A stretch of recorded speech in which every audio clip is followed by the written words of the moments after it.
കപ്പ പുഴുങ്ങിയത് മിച്ചം വന്നാൽ നമുക്ക് പെട്ടെന്ന് ഉണ്ടാക്കിയെടുക്കാൻ പറ്റുന്ന ഒരു മെഴുക്കുവരട്ടിയാണ് ഇന്നത്തെ റെസിപ്പി. ഇത് കപ്പ മെഴുക്കുവരട്ടി.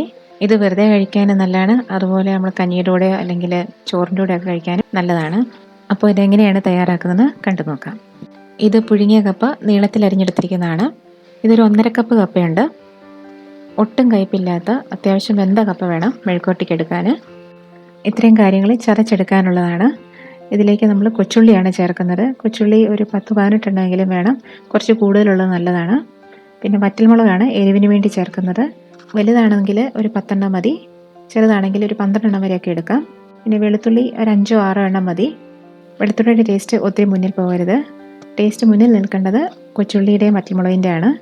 ഇനി ഇതെല്ലാം ഒന്ന് കല്ലിൽ ചതച്ചെടുത്തിട്ട് വരാം. കല്ലിൽ ചതച്ചെടുക്കുന്ന ഒരു പ്രത്യേക ടേസ്റ്റാണ്. കല്ലില്ലാത്തവർ മിക്സി ചതച്ചാലും മതി. ഈ ഒരു പരുവത്തിലാണ് ചതച്ചെടുത്തിരിക്കുന്നത്. ഇനി മെഴുക്കുവരട്ടി തയ്യാറാക്കാനായിട്ട് പാത്രം ചൂടാക്കാം. അതിലേക്ക് 1.5 ടേബിൾ സ്പൂൺ വെളിച്ചെണ്ണ ചേർത്ത് കൊടുക്കാം.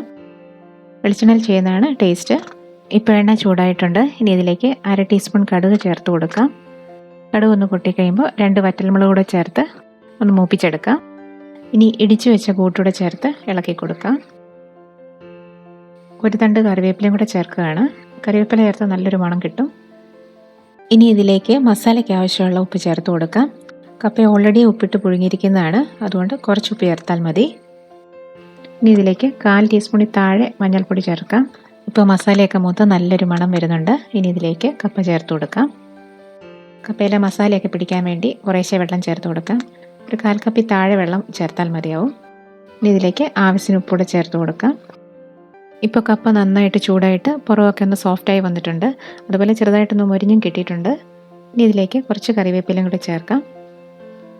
അങ്ങനെ നമ്മുടെ മെഴുക്കുവരട്ടി റെഡി ആയിട്ടുണ്ട്. ഇത് വെറുതെ കഴിക്കാൻ പോലും നല്ല ടേസ്റ്റാണ്. അപ്പോൾ കപ്പ കിട്ടുമ്പോൾ എല്ലാവരും ഇതുപോലെ ഒന്ന് ചെയ്ത് നോക്കുക.